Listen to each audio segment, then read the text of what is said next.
Olá! Começa agora o Revista TST, o programa do Tribunal Superior do Trabalho com as principais notícias que marcaram a semana na Justiça Trabalhista. E hoje, na 100ª edição do Revista TST, você vai ver. TST afasta a responsabilidade de empresas por morte de trabalhador em plataforma de petróleo. No quadro Quero Post, saiba como acionar a Justiça do Trabalho sem a necessidade de contratar um advogado. Veja os principais momentos do primeiro Congresso Internacional de Direito e Tecnologia. E ainda, Revista TST chega à edição de número 100 e nós vamos mostrar a trajetória do programa que leva até você conteúdo jurídico em linguagem simples e de forma interativa. O Revista TST número 100 está no ar.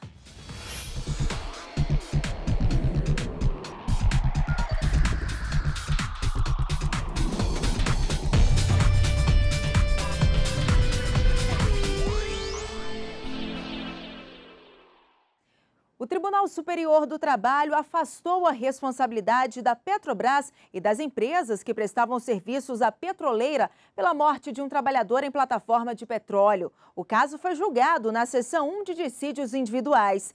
E quem acompanhou os trabalhos por lá e tem mais informações é o repórter Anderson Conrado. Olá, Anderson. Olá, Ana Amélia. A seção 1 de dissídios individuais do TST negou o recurso da viúva de um eletricista que prestava serviço para a Petrobras. O empregado trabalhava numa plataforma de petróleo da Bacia de Campos, no Rio de Janeiro, e morreu durante o horário de descanso. Ele foi encontrado já sem sentidos dentro da cabine de repouso, depois que soou o alarme para cumprimento do protocolo de segurança. Veja como foi o julgamento na reportagem. As empresas terceirizadas e a própria Petrobras foram condenadas em primeira instância ao pagamento de indenização por danos morais e materiais à viúva do eletricista. O Tribunal Regional do Trabalho do Rio de Janeiro manteve a condenação, entendendo que a conduta adotada pelas empresas contribuiu para a morte do trabalhador. No TST, a 7ª turma afastou a responsabilidade das empresas pelo acidente. A decisão dos ministros foi tomada de acordo com a conclusão do laudo técnico, que não apontou negligência por parte das empresas. A viúva do trabalhador entrou com um novo recurso. Dessa vez, o caso foi julgado na seção 1 de dissídios individuais. Para o relator, ministro Valmir Oliveira da Costa, as indicações de ofensas aos artigos da Constituição e do Código Civil apontadas no processo não se enquadram nos critérios de admissibilidade dos embargos previstos no artigo 894, inciso 2º da CLT. Segundo o ministro, não se pode, em regra, conhecer do recurso de embargos por contrariedade à súmula 126 do TST, que veda o reexame de fatos e provas. Dessa forma, a decisão de afastar a responsabilidade das empresas pelo acidente do eletricista foi mantida por unanimidade. E também tivemos julgamento de destaque na sessão de dissídios coletivos. Os ministros mantiveram decisão que reduziu provisoriamente de 8% para 2,5% o reajuste do Vale Alimentação de trabalhadores rodoviários de Recife. O sindicato patronal recorreu contra diversos pontos da decisão do Tribunal Regional do Trabalho de Pernambuco, com pedido de efeito suspensivo para limitar o reajuste do ticket alimentação a 1,9% ou a 2,5%. Para o sindicato, esse reajuste representa a inflação dos alimentos na capital pernambucana. No TST, o ministro Emanuel Pereira, no exercício da presidência, aceitou parcialmente o pedido, fixando o percentual provisório em 2,5%. Em seguida, o Sindicato dos Trabalhadores recorreu para que a ação fosse julgada na seção de dissídios coletivos, a SDC, alegando que o aumento de 8% se baseou em notas técnicas. A organização sindical ainda afirmou que antes do ajuizamento do dissídio, os patrões já haviam sugerido um aumento de 11,12%. Na SDC, o presidente do TST e relator do caso, o ministro Ives Gandra Martins Filho, observou que o índice da inflação do período só foi divulgado em agosto, no percentual de 2,07%. O presidente da Corte Trabalhista ressaltou que a jurisprudência do TST é no sentido da concessão de reajustes em percentual pouco inferior ao índice oficial, por ser proibida vinculação a qualquer índice de preço. Tendo em vista a nossa jurisprudência, que não admite sequer conceder o próprio índice de inflação tem que ser um pouquinho abaixo e o regional considerou muito acima, que eu proponho negar provimento ao agravo regimental. O presidente do TST ainda explicou que o índice de reajuste fixado pelo regional deve ser analisado quando o dissídio for julgado pela SDC e não em caráter provisório, como no caso. O ministro explicou que a concessão de aumento real exige a necessidade de comprovação, de modo objetivo, do crescimento da lucratividade da empresa ou do setor. De forma unânime, os ministros acompanharam o voto do relator e negaram o recurso do Sindicato dos Trabalhadores. E fique ligado, o Pleno do Tribunal Superior do Trabalho aprovou o novo texto do Regimento Interno do TST, que inclui as alterações introduzidas pelo Código de Processo Civil de 2015 e pela Reforma Trabalhista, que entrou em vigor dia 11 de novembro. A versão final do texto foi consolidada pela Comissão de Regimento Interno, presidida pelo ministro Aloísio Corrêa da Veiga e composta também pelos ministros Alberto Bresciani e José Roberto Freire Pimenta. A íntegra do documento você confere no site do TST. Acesse www.tst.jus.br. E no próximo bloco, saiba como acionar a Justiça do Trabalho sem a necessidade de contratar um advogado. É no quadro Quero Post.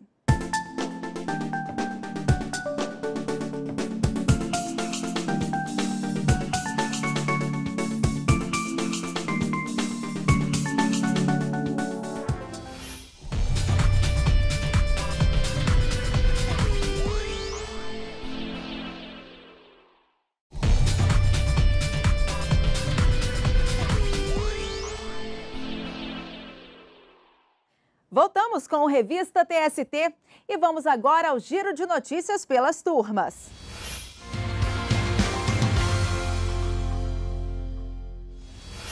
E eu começo com o destaque da segunda turma.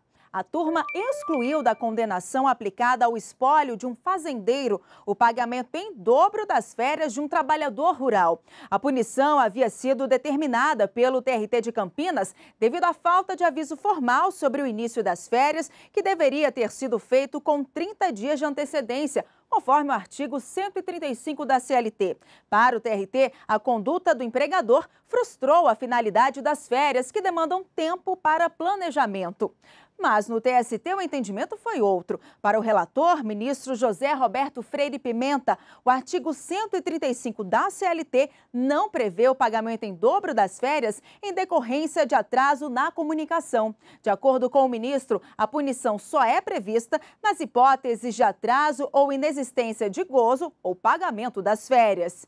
E um analista de suporte de São Paulo vai receber indenização por danos morais por não ter direito à desconexão. Ele tinha que ficar à disposição da empresa por meio de celular durante 14 dias seguidos, 24 horas por dia. O caso foi julgado pela 7ª turma. Veja na reportagem.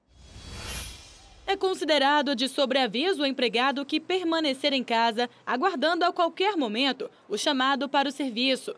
É o que está escrito na Consolidação das Leis do Trabalho. Mas com o avanço da tecnologia, não é mais necessário que o empregado esteja em casa, aguardando o chamado para ser considerado regime de sobreaviso.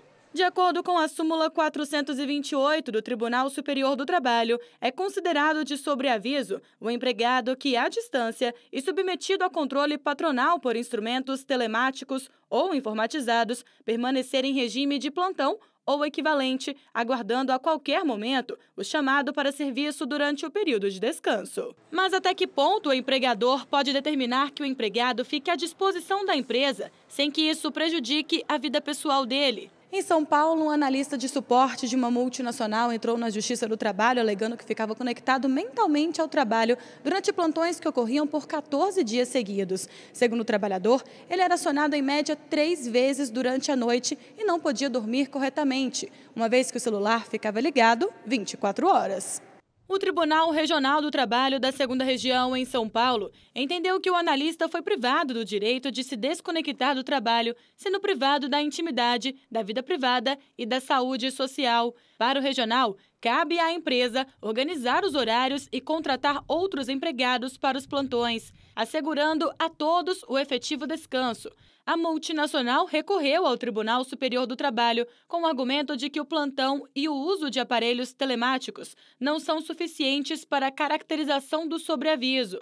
Mas o relator na 7ª turma, ministro Cláudio Brandão, negou o recurso. Estou mantendo a decisão do 2º Regional, que reconheceu que houve comprometimento, sim, do direito assegurado ao lazer, à desconexão, ao afastamento do trabalho. O voto do ministro foi seguido pelo desembargador convocado, Roberto Nóbrega de Almeida Filho. O ministro Vieira de Mello Filho pontuou que o número de ações com esse tema, que foi considerado novo pela 7ª turma, deve aumentar devido ao uso da tecnologia no ambiente de trabalho. Já no caso em questão, o ministro afirmou ser evidente a ofensa ao direito à desconexão. É uma jornada extensa com absoluta vinculação do empregado ao tempo total. Por unanimidade, a 7ª turma negou o recurso da empresa, ficando mantida a decisão regional, que condenou a multinacional ao pagamento de R$25 mil de indenização ao trabalhador. E seguimos com o giro de notícias com destaque da 5ª turma. A turma entendeu que a remuneração por uso de imagem da atleta de vôlei Tandara Alves Caixeta não está vinculada ao contrato de trabalho. O Tribunal Regional do Trabalho de Minas Gerais havia entendido que a divisão dos valores que foram pagos à atleta em 2 contratos pelo Praia Clube desvirtuou a legislação trabalhista. Durante as negociações da jogadora com o time, ficou acertado que ela receberia pouco mais de R$1 milhão, quantia dividida em 11 parcelas de R$99 mil, sendo R$98 mil referentes ao uso de imagem. A decisão do TRT teve como base o artigo 9º da CLT, que diz: serão nulos de pleno direito os atos praticados com o objetivo de desvirtuar, impedir ou fraudar a aplicação dos preceitos contidos na presente consolidação. Mas no TST o entendimento foi diferente. O relator na 5ª turma, ministro Guilherme Caputo Bastos, ressaltou que a fraude não pode ser presumida e, por isso, é necessário haver prova. O relator observou ainda que, à época da celebração do contrato, a lei permitia às partes decidirem livremente a proporção entre salário e direito de imagem. Atualmente, a Lei 13.155 de 2015, que entrou em vigor após o contrato citado no processo, limita o valor correspondente ao uso da imagem a 40% da remuneração total paga ao atleta. O presidente da 5ª turma, ministro Brito Pereira, votou com o relator. Já o ministro Douglas Alencar Rodrigues, que abriu divergência e ficou vencido, entendeu que para mudar a decisão do regional seria necessário reavaliar fatos e provas, o que é vedado pela súmula 126 do TST. E o destaque agora do nosso giro é da 4ª turma.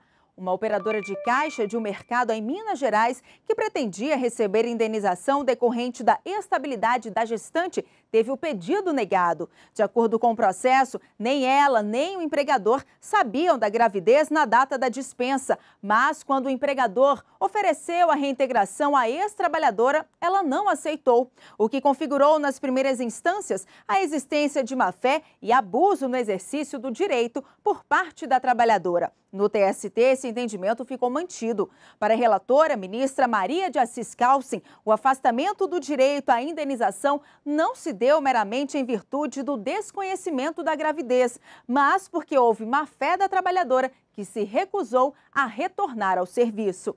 E esse caso repercutiu em nossas redes sociais e teve destaque na página do TST no Facebook, recebendo alguns comentários. O Thales Pereira Cardoso escreveu: decisão muito acertada, indenização sem trabalho e sem lesão à lei chama-se enriquecimento ilícito.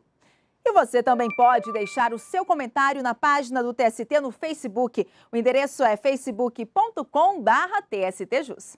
E você, tem alguma dúvida trabalhista? Publique sua pergunta nas redes sociais com a hashtag Quero Post e a gente responde para você.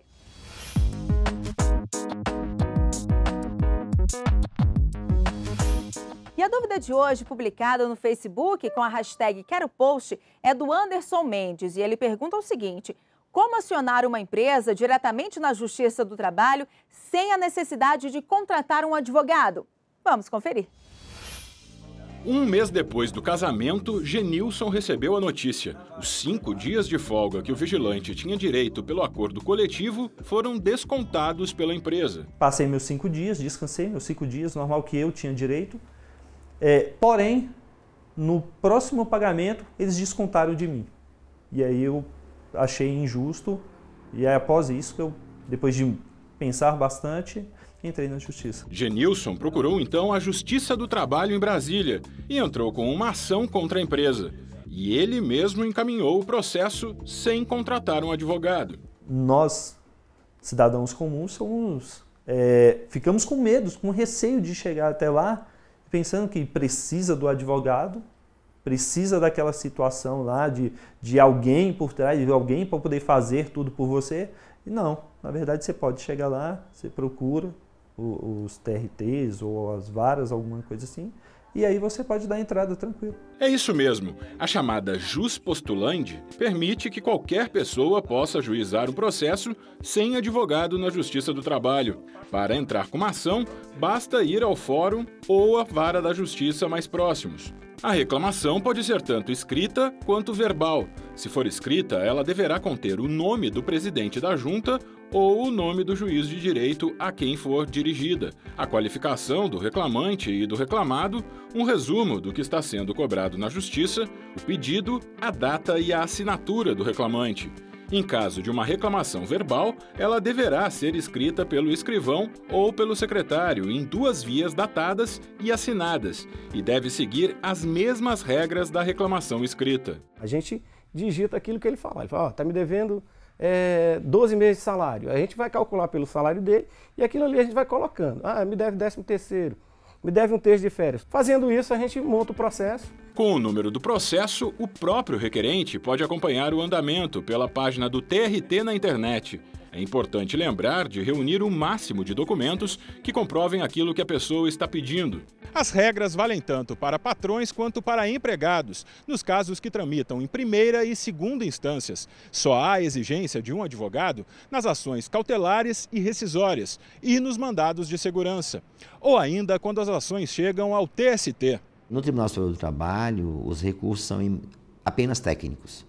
É uma série de requisitos para o recurso ser admitido e, por esta razão, não se pode aqui atuar sem advogado. Rosa decidiu ela mesma se defender em uma ação movida por uma ex-funcionária. Ficou sabendo da possibilidade pela intimação. Saber o direito que a gente tem de poder advogar por a gente mesmo. Não que eu tire o mérito dos advogados. No segundo momento, se necessário for, vou buscar o advogado para que me faça representar.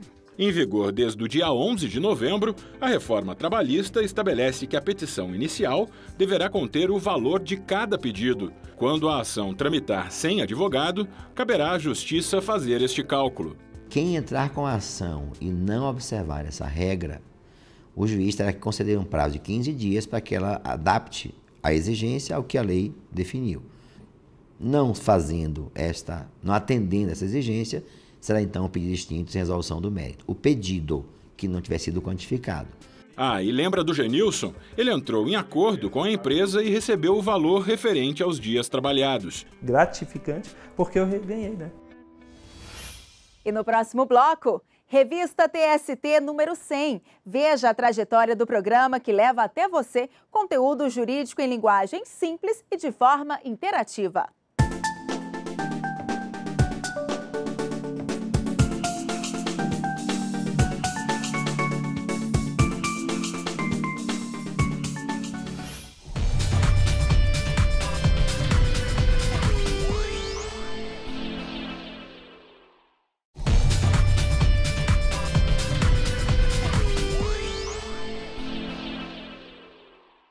Voltamos com Revista TST e veja agora outras notícias de destaque na Justiça do Trabalho. A Escola Nacional de Formação e Aperfeiçoamento de Magistrados do Trabalho, ENAMAT, promoveu um seminário sobre a reforma trabalhista. Foram 2 dias de debate sobre as mudanças geradas pela nova legislação em vigor desde o mês passado. O ministro do Supremo Tribunal Federal, Marco Aurélio, falou na palestra de abertura sobre os desafios que a Justiça do Trabalho deve enfrentar. O seminário integrou o curso de formação de novos juízes trabalhistas e contou com a participação de advogados, integrantes do Ministério Público, professores e servidores. O professor da Escola de Direito de Harvard, Robert Bordoni, ministrou no TST a aula magna Introdução ao Estudo do Desenho de Sistemas de Resolução de Disputas. Magistrados e servidores que trabalham diariamente com conciliações foram o público-alvo do encontro. Após a Resolução 174, publicada no ano passado, que regulamentou as políticas de conciliação na Justiça do Trabalho, a aula foi uma oportunidade de refletir sobre os benefícios da justiça consensual e trocar informações sobre avanços nas técnicas de resolução de disputas. During my few days here in Brazil, it's been really amazing to see how many mediation centers there are, the growing interest in dispute systems design, and really the way the judiciary in particular is open to seeing different ways of resolving disputes. So I think it's very hopeful and exciting, and I'm really honored to have been a part of it. A indústria de material bélico do Brasil, Imbel, e as entidades sindicais representantes da maioria dos empregados assinaram o Acordo Coletivo 2017-2018 em audiência de homologação no Tribunal Superior do Trabalho. A negociação, mediada pelo vice-presidente do TST, ministro Emanuel Pereira, garantiu reajuste salarial de 2,9%, retroativo à data base da categoria, 1º de abril de 2017. Também foram acordados outros benefícios, como auxílio creche de até R$ 310 por mês.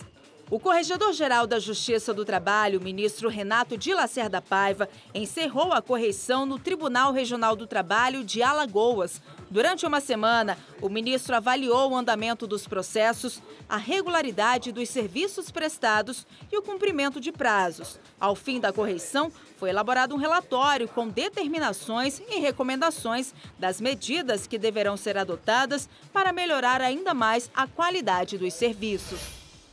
O Tribunal Superior do Trabalho sediou o 1º Congresso Internacional de Direito e Tecnologia. Especialistas de 9 países debateram a inteligência artificial no direito e o uso de tecnologias com grande impacto e potencial para transformar a área jurídica nacional. Discussões sobre o futuro e como a tecnologia e o direito podem se unir. Esse foi o tema do 1º Congresso Internacional de Direito e Tecnologia, realizado no Tribunal Superior do Trabalho. O que nós vamos tentar fazer com que essas novas tecnologias nos ajudem? É exatamente aquilo que é repetitivo, aquilo que nós podemos passar para a máquina, que a máquina nos ajude, que os computadores de inteligência artificial nos ajudem.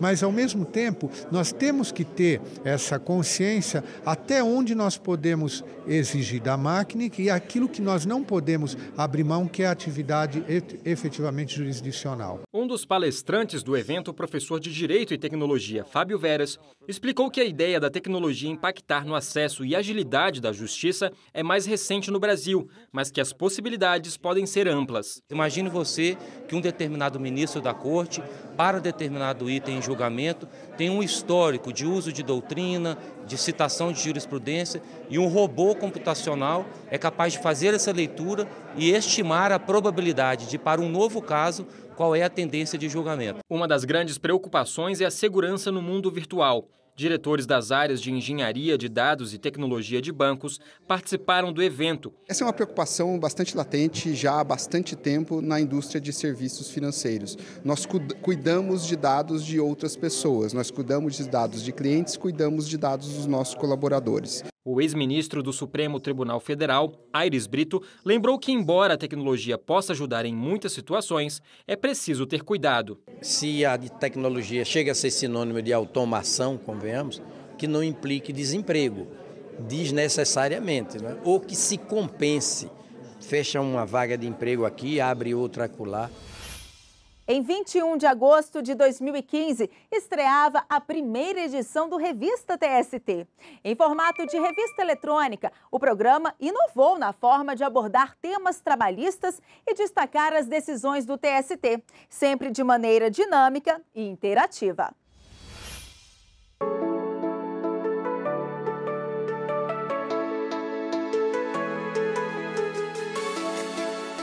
Tudo pronto para gravar mais um Revista TST. Está começando o Revista TST. Já são 100 edições com as principais notícias do Tribunal Superior do Trabalho. E quem traz o destaque para a gente é a repórter Gisele Mourão. Olá, Gisele. Olá, Ana Amélia. Em formato de revista eletrônica, o programa destaca de maneira clara e simples os principais julgamentos da semana nas turmas e nas sessões especializadas. Quando nós conseguimos uma 100ª edição, mostra que ele tem sido um canal fantástico de comunicação entre o tribunal, servidores e comunidade. No quadro Quero Post, o internauta pode fazer perguntas sobre temas trabalhistas. Basta postar as dúvidas nas redes sociais do TST com a hashtag Quero Post e os assuntos são esclarecidos pelos ministros.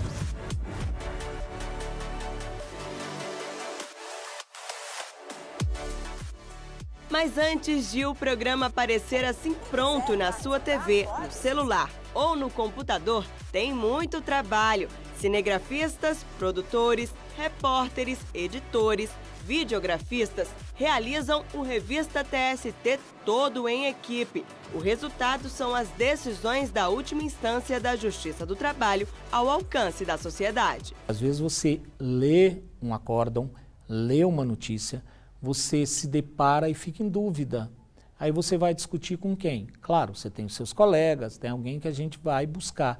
Mas o Revista, o legal é isso, ele às vezes eu estou com uma dúvida, parece que fui eu que mandei o Quero Post. Creso é estudante do 4º semestre de Direito da Universidade de Brasília. Ele é telespectador assíduo do programa. Eu achei bem interessante assim, a forma de colocar as relações, os conflitos relativos às relações de trabalho, né? A forma de exposição, né? Com o apresentador ali mediano que os ministros estão falando numa audiência, numa sessão de julgamento. O Revista TST vai ao ar na TV Justiça todas as sextas-feiras, com reprises durante a semana. E também fica disponível no canal do TST no YouTube. E chegamos ao fim de mais uma edição do Revista TST. Mas você segue acompanhando as notícias do Tribunal Superior do Trabalho no nosso site e pelas redes sociais. Muito obrigada pela companhia e até o próximo programa.